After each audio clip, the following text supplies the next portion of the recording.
The Department of Justice is expected to reveal the highly anticipated documents to top lawmakers that focus on the FBI's alleged use of a confidential informant who contacted the Trump campaign aides during the 2016 election.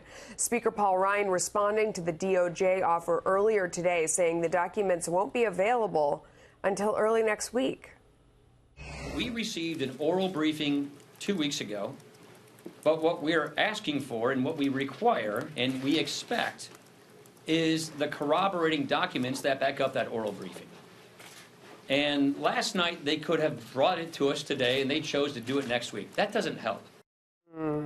The Justice Department official confirming late last night that the records were in the room, but they were not ready for lawmakers. Well, here now to react is Republican Congressman Andy Biggs from Arizona. He's on the House Judiciary Committee.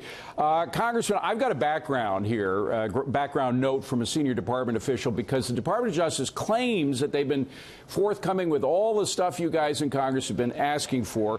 And they say something that really flies in the face of what we just heard from Paul Ryan. They say the department, and we didn't put it up on full screen, folks, because it is a background pair, but they say the department and FBI will provide the opportunity to review certain supporting documents that were made available during the prior briefing on May 24th. Now, they say these documents were made available. We just heard Congressman Ryan saying they weren't. Which is it? Well, obviously they weren't. I mean, what you have is you've got some people who are deliberately trying to mislead the public.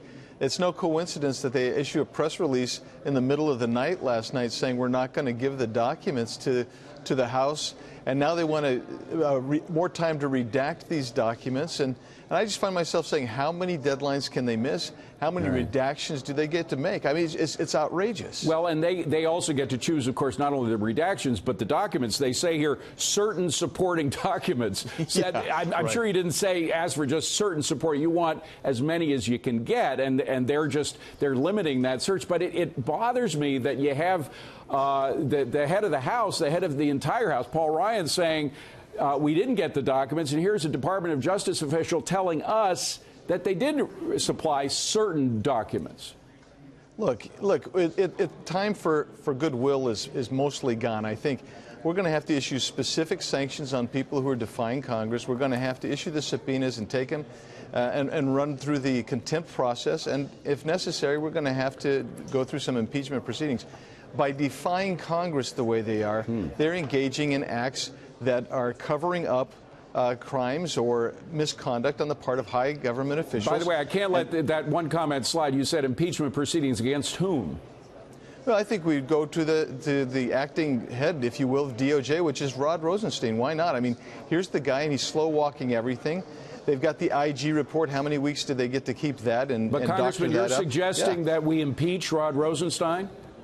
Yeah, I have no problem with that. I think he is engaged in conduct that is of such a level that it constitutes the breach of the trust, which is what the common common definition of high crime and misdemeanor was when that was put into the Constitution. Well, Congressman, let me switch, if I can, to an issue that a lot of people have questions about, which is the informant, or some people call him spy, that was placed, or at least was trying to get information from Trump campaign officials.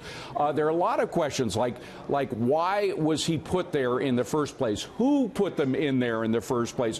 What were his marching orders when he went in and was trying to get information from Trump campaign official? Who got his reports at the Department of Justice or the FBI? I imagine those are questions you're trying to get from the DOJ as well. Yeah, yes, all those questions, but I have more. I want to know, how high up the chain of command did this go? I mean, was this coming from the administration? We had Peter Strzok's emails saying, hey, we have to keep POTUS involved in everything we do. Yeah. Was the CIA involved, as Brennan kind of intimates in some of his comments that he's loosely making today as he criticizes President Trump? There's some really serious questions that go on that undermine the very fabric of our nation.